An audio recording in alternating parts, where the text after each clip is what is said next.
Hello students, हम John Locke कर रहे हैं। मैं डॉक्टर रंजना कर, पीजी कॉलेज दौसा। तो मैं अब आपको देखिए, आप पीछे लॉक की ही तस्वीर लगी हुई है। मैं आज आपको लॉक की व्यक्तिवादिता कराऊंगी और इसके साथ ही हमारा जॉन लॉक आज खत्म हो जाएगा। जॉन लॉक के जो विचार हैं इसी के साथ वो आज खत्म हो जाएंगे। लॉक के दर्शन का सर्वाधिक शक्तिशाली तत्व उसकी व्यक्तिवादिता है। उसके संबंध में प्रोफेसर वाहन का कथन है कि लॉक की प्रणाली में प्रत्येक चीज़ का आधार व्यक्ति है। प्रत्येक व्याख्या का उद्देश्य व्यक्ति की प्रभुता को सुरक्षित रखना है।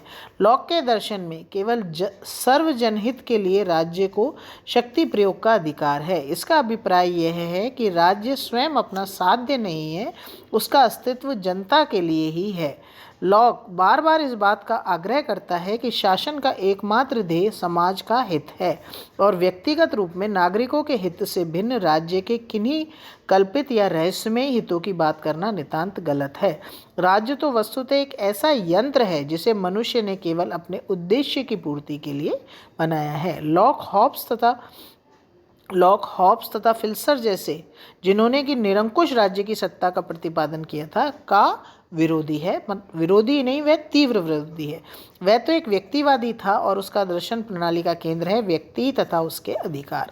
लॉक के विचारों का मुख्य उद्देश्य व्यक्ति की स्वतंत्रता को राज्य की निरंकुशता से सुरक्षित रखने के उपाय ढूंढ निकालना था। उसके संपूर्ण विचार दर्शन का केंद्र व्यक्ति ही है। व्यक्ति की ही इच्छा में समाज और राज्य का जन्म हुआ है। राज्य के अधिकार बहुत अधिक सीमित रखे गए हैं और इन अधिकारों का दुरुपयोग होने पर व्यक्तियों को राज्य के विरोध का अधिकार दिया गया है।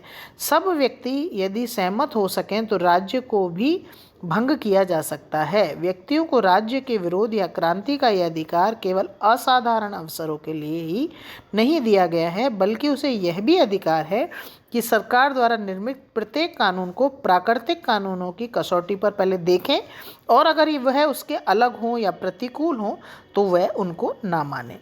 कोई कानून प्राकृतिक कानून के अनुकूल है या नहीं, इसका निर्णय प्रत्येक व्यक्ति अपने विवेक के अनुसार करने के लिए स्वतंत्र है।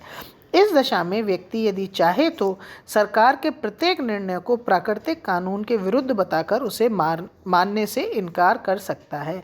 इस प्रकार लॉक ने व्यक्ति स्वतंत्रता की वेदी पर राज्य की स्थिरता और दृढ़ता का भी बलिदान कर दिया। दूसरे शब्दों में अगर हम कहें तो लॉक ने अनवरत विद्रोह का मार्ग खोल दिया। लॉक के समझौते में कानून निर्माण और दंड व्यवस्था के अतिरिक्त अन्य सभी अधिकार सामाजिक समझौते के बाद भी जनता ने अपने पास ही रख छोड़े हैं। ये अधिकार राज्य के हस्तक्षेप से सर्वथा मुक्त और प्राकृतिक नियमों से रक्षित हैं। इस प्रकार लॉक के दर्शन में व्यक्ति और उसकी स्वतंत्रता ही सर्वोपरि है। लॉक ने ऐसी बात नहीं की जिसमें हॉब्स की जैसी किसी संप्रभुता सत्ता की सृष्टि होती हो।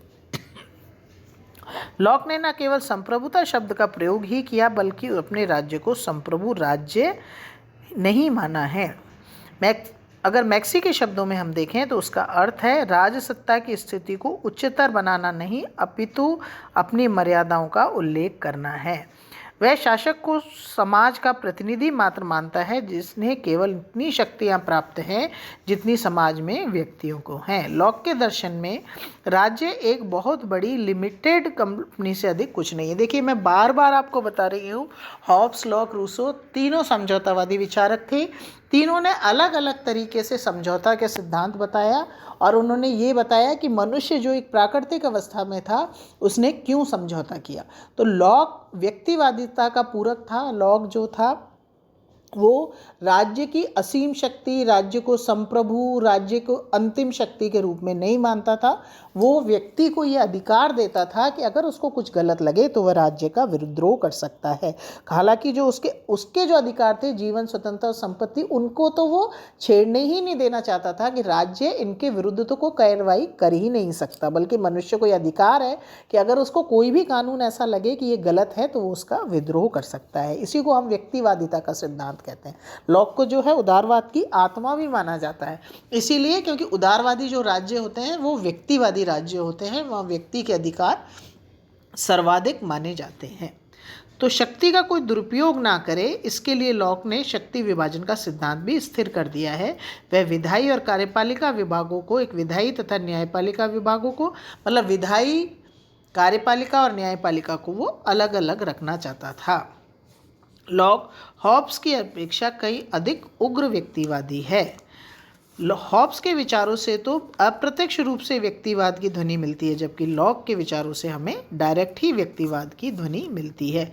लॉक की आलोचना की गई। जैसे आप जानते हैं, कोई भी अपने विचार देता है तो उसकी आलोचना भी की जाती है। तो लॉक के दर्शन में उसकी प्राकृतिक अवस्था का जो चित्रण है वो भ्रमपूर्ण माना गया है। दूसरा, राज्य की स्थापना का जो उद्देश्य है वो भौतिक नहीं होता। कभी भी ऐसा नहीं है कि केवल हम ये चाहते हैं कि हमें शांति और सुरक्षा दोनों मिले। तो शांति तत्व वही, अगर हर वक्त लड़ाई होती रहेगी तो कैसे शांति स्थापित होगी। प्राकृतिक अधिकारों की धारणा जो है वो उसकी गलत है या त्रुटिपूर्ण है, ऐसा भी माना गया। सेबाइन ने कहा कि इस बात का कोई अनुभूति सिद्ध प्रमाण नहीं दिया जा सकता कि सामाजिक तथा राजनीतिक संबंधों से अलग भी व्यक्ति के जीवन स्वतंत्रता तथा संपत्ति के प्राकृतिक अधिकार होते हैं। संपत्ति संबंधी जो उसका विचार है वो असंगतिपूर्ण है। लॉक के संपत्ति संबंधी विचार में बहुत असंगतियाँ हैं। उसका तत्कालिक उपयोग तो पूंजीपतियों और जमींदारों के स्वार्थ साधन में हुआ। मतलब सबने कहा ये मेरी संपत्ति है, इसमें मैंने श्रम मिला दिया तो ये मेरी संपत्ति है। जैसे उसने कहा भी कि बड़े बड़े भूस्वामियों ने इतनी जमीन घेर ली और उसके साथ उन्होंने अपना श्रम मिला दिया, तो उन्होंने सबने कहा ये सब मेरी है। निरंतर क्रांति की आशंका रहती है, क्योंकि सभी अगर अपने विवेक के आधार पर सारे कानूनों को नापने लग गए प्राकृतिक अधिकारों के आधार पर, तो विद्रोह निरंतर होता ही रहेगा। इस प्रकार से मैं आज यहाँ पर लॉक समाप्त कर रही हूँ, और अब मैं आपकी ऑनलाइन वीडियो में आपको नेक्स्ट विचारक बताऊँगी। Thank you.